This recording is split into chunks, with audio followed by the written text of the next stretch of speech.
অনুশীলনী 23 এক নম্বৰটো চোৱা। 1 নম্বৰত দিছিল নিৰ্দেশ কৰা মতে ৰং দিয়া। ঠিক আছে, ক নম্বৰটো চোৱা। ক নম্বৰত ইয়াত তলত কি লিখা আছে চোৱাচোন। 2 ভাগৰ 1 লিখা আছে, তলত 2 আছে ওপৰত 1, অৰ্থাৎ আমি কেনেকৈ মাতিম 2 ভাগৰ 1।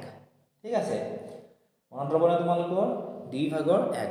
এতিয়া আমাক কৈছে নিৰ্দেশ কৰা মতে ৰং দিয়া, অৰ্থাৎ 2 ভাগৰ 1 অংশত ৰং কৰিব দিছে। বহুতো ছাত্ৰ ছাত্ৰী কি কৰে, ইয়াৰে যেটো ওপৰত 1 আছে এটাত এনেকৈ ৰং কৰি দিয়ে। এনেকৈ এটাত ৰং কৰি দিলে কিন্তু তোমালোকৰ পৰীক্ষাত কাটি দিব। ঠিক আছে, তোমালোকে এনেকৈ কৰিলে নহ'ব। কেনেকৈ কৰিব লাগিব তোমালোকে চোৱা। ইয়াত যেহেতু আমাক কৈছে যে 2 ভাগৰ 1, অৰ্থাৎ আমাক কৈছে যে সমানে দুটা ভাগ কৰি লোৱা, কৰি লৈ এটা ভাগত ৰং কৰা। এতিয়া সমানে কিমানটাকে কৰিব সেয়া আমি উলিয়াবৰ কাৰণে ইয়াত কেইটা আছে আমি হিচাপ কৰিম। এটা সবা কেইটা আছে আমি হিচাপ কৰিম।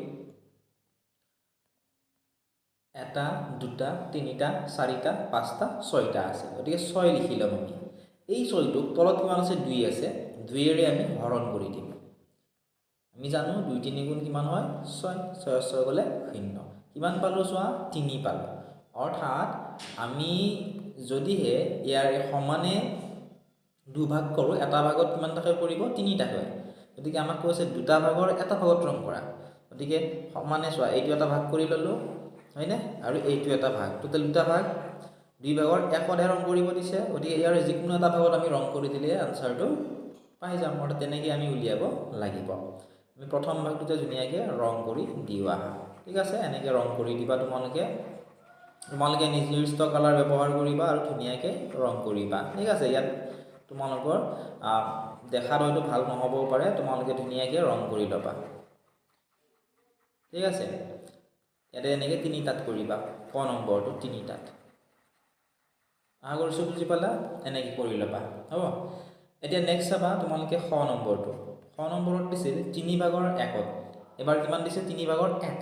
গতিকে এবাৰো হিচাপ কৰিলে কিমানটা আছে ইয়াতে 1 2 3 4 5 6 7 8 9 10 11 12, টোটেল 12টা আছে।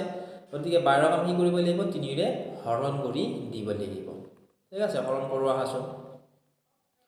12ক কিহেৰে হৰণ কৰিম, 12ক আমি এই তলত যিহেতু 3 আছে 3ৰে হৰণ কৰিম। 3ৰ ভাগটো মাতা, 3 4 গুণ কিমান হ'ব 3 4 গুণ 12। অৰ্থাৎ এটা ভাগত কিমানটাকে পৰিব 4টাকে পৰিব। অৰ্থাৎ ইয়াৰ যিকোনো 4টাত তোমালোকে কালাৰ কৰি দিব পাৰিবা। ঠিক আছে, ইয়াতে মই এইটোত দিলোঁ কালাৰ কৰি ধুনীয়াকৈ, এইটো এটাত দিলোঁ। ঠিক আছে, এনেকৈ তোমালোকে ধুনীয়াকৈ কালাৰ কৰি দিবা। একেবাৰে ইজি হয়, তোমালোকে কেৱল এই হৰণটো কেনেকৈ কৰিলোঁ এইটো তোমালোকে বুজি ল'বা। ঠিক আছে, আৰু এবাৰ ৰিপিট কৰি চালে যদি কাৰোবাৰ বুজি পোৱা নাই তেতিয়া তোমালোকে ভালদৰে বুজি পাবা। নেক্সট তোমালোকে চাবা গ নম্বৰটো। গ নম্বৰত কি দিছে 4 ভাগৰ 3, অৰ্থাৎ 4টা ভাগ কৰিব দিছে, ভাগ কৰি সমানে 4টাকৈ ভাগ কৰিব দিছে, ভাগ কৰি ইয়াৰে 3টা ভাগতে ৰং কৰিবলৈ দিছে। ঠিক আছে, এতিয়া আমি এতিয়া 4 ভাগৰ 3 অংশত ৰং কৰোঁ। এতিয়া টোটেল ভাগ কিমানটা, ইয়াতে কিমানটা আছে চাওঁ আহাচোন। 1 2 3 4 5 6 7 8 9 10 11 12টা আছে হয়নে। এই 12ক কি কৰিম আমি 4ৰে ডিভাইড কৰি দিম। চোৱা 12ক কি কৰিম 4ৰে ডিভাইড কৰি দিম। 4 3 গুণ কিমান হ'ব 12। গতিকে এটা ভাগত কিমানটাকৈ পৰিল 3টাকৈ। আমাক কিমানটা ভাগত ৰং কৰিব দিছে 4 ভাগৰ 3, 4 ভাগৰ 3। গতিকে এটা ভাগতে 3কে পৰিল, অৰ্থাৎ এইটো এটা ভাগ হ'ল হয়নে। আমাক টোটেল 4 ভাগৰ 3টা ভাগত, এটা ভাগত 3টাকৈ পৰিছিল, এইটো এটা ভাগ হ'ল 2টা, আৰু এটা লোৱা 1 2 3টা, টোটেল 3টা ভাগ হৈ গ'ল হয়নে। আৰু এটা ভাগ তোমালোকে এৰি দিব লাগিব, কাৰণ 4 ভাগৰ 3 অংশতে তোমালোক ৰং কৰিবলৈ দিছে। আৰু এবাৰ ৰিপিট কৰিছোঁ চোৱা, 4 ভাগৰ 3 অংশত ৰং কৰিব দিছে। গতিকে সমানে আমি 4টা ভাগ কৰিলোঁ, 12টা আছিল, এটা ভাগত 3টাকৈ পৰিল। গতিকে এইটো ধৰা এইটো 1 নম্বৰ ভাগ হয়নে। ধৰি লোৱা এই দুটা আৰু এইটো মিলি 2 নম্বৰ ভাগ, আৰু এইটো এটা 3 নম্বৰ ভাগ। এই 3টা ভাগত ৰং কৰিলোঁ, কাৰণ 4 ভাগৰ 3টা ভাগত ৰং কৰিব দিছে। আৰু এটা ভাগ অৰ্থাৎ এইটো ভাগ আমি ৰং নকৰোঁ, কাৰণ 3টা ভাগতহে ৰং কৰিবলৈ আমাক নিৰ্দেশ দিছে। ঠিক আছে, গতিকে চাবা এনেকৈ তোমালোকে ধুনীয়াকৈ ৰং কৰি দিবা এইটো ৰং কৰিলা এইটো ৰং কৰা এনেকৈ ঠিক আছে এটা ভাগত হ'ল নেক্সট তোমালোকে চাবা এয়া দুটা ভাগ হৈ যাব চোৱা দুটা ভাগ হ'ল আৰু এটা ভাগত ৰং কৰা ঠিক আছে এনেকৈ ৰং কৰি দিবা টোটেল তিনিটা ভাগত এইটোৱে হ'ব ইয়াৰে উত্তৰ আশা কৰিছোঁ ধুনীয়াকৈ তোমালোকে বুজি পালা এতিয়া চোৱা নেক্সট 2 নম্বৰত কি দিছে 2 নম্বৰত দিছিল তলত দিয়া ভগ্নাংশবোৰৰ যিকেইটা প্ৰকৃত ভগ্নাংশ আছে তাত এনেকৈ বক্স কৰিব দিছে ঠিক আছে যিকেইটা প্ৰকৃত ভগ্নাংশ তাত আৰু যিকেইটা অপ্ৰকৃত ভগ্নাংশ আছে সেইটাত এনেকৈ গোল চিহ্নেৰে ঘেৰ দিবলৈ দিছে আৰু এবাৰ বুজাই দিছোঁ চোৱা যিকেইটা ভগ্নাংশ আছে এই গোটেইবোৰ ভগ্নাংশ এই গোটেইকেইটা হৈছে ভগ্নাংশ হয়নে এই গোটেইকেইটা ভগ্নাংশৰ ভিতৰত কেইটামান প্ৰকৃত ভগ্নাংশ আছে কেইটামান অপ্ৰকৃত ভগ্নাংশ আছে যিকেইটা প্ৰকৃত ভগ্নাংশ তাত এনেকৈ চিন দিব দিছে ঠিক আছে বক্সৰ নিচিনাকৈ আৰু যিকেইটা অপ্ৰকৃত ভগ্নাংশ আছে তাত এনেকৈ গোল চিন দিব দিছে ঠিক আছে এতিয়া প্ৰকৃত আৰু অপ্ৰকৃত ভগ্নাংশনো কি হয় সেয়া আমি জানিব লাগিব আমি প্ৰথমতে সেয়া জানি লওঁ ঠিক আছে চাবা প্ৰকৃত ভগ্নাংশ কাক কয়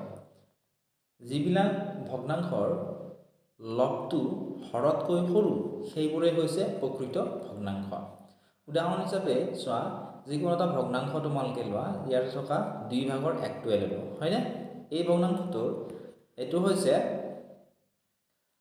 চোৱা হৰ তলৰটো হৰ আৰু ওপৰৰটো লব তোমালোকক মই আগতেও বুজাই দিছিলোঁ তোমালোকে হয়তো ভালদৰে নাচালা তোমালোকে আগৰ ভিডিঅ'কেইটা যদি বুজি পোৱা নাই তোমালোকে আগৰ ভিডিঅ'কেইটা চাই ল'বা ঠিক আছে গতিকে চোৱা এই ভগ্নাংশটোৰ বা যিকোনো ভগ্নাংশৰ তলৰটো হৈছে হৰ ওপৰটো হৈছে লব গতিকে যিবিলাক ভগ্নাংশৰ লবটো এই লবটো চোৱা ইয়াতে লবটো 1 আছে হৰটোতকৈ সৰু অৰ্থাৎ হৰ যিটো থাকে তাতকৈ সৰু সেইবোৰক কি কয় প্ৰকৃত ভগ্নাংশ বুলি কয় চাবা যিবিলাক ভগ্নাংশৰ লবটো যেনে ইয়াতে লব চোৱা 2 5 1 এই গোটেইকেইটা এই তিনিটা কি হয় এই তিনিটা হৈছে লব তলত যে আছে এই তিনিটা কি হৈছে হৰ গতিকে যিবিলাক ভগ্নাংশৰ লবটো এই ওপৰত থকা কেইটা লব কেইটা হৰ কেইটাতকৈ আৰু তলত থকা কেইটাতকৈ সৰু হয় সেইবোৰে হৈছে প্ৰকৃত ভগ্নাংশ গতিকে আমি প্ৰকৃত ভগ্নাংশ কোনকেইটা সেয়া আমি বিচাৰি উলিয়াম তলৰ কেইটাতকৈ ওপৰৰ কেইটা সৰু হ'ব লাগিব অৰ্থাৎ হৰটোতকৈ লবটো সৰু হ'ব লাগিব গতিকে আমি যদি ইয়াতে চাওঁ তোমালোকে চোৱা ইয়াতে চোৱা হৰটোতকৈ লবটো সৰু কোনটো ইয়াতে চোৱা যিকোনো ধৰা এইটো এটা এক্সাম্পল হিচাপত থৈ দিলোঁ তোমালোকৰ বাবে বা মই সাইডত লিখি দিছোঁ তোমালোকক চাবা প্ৰকৃত হ'লে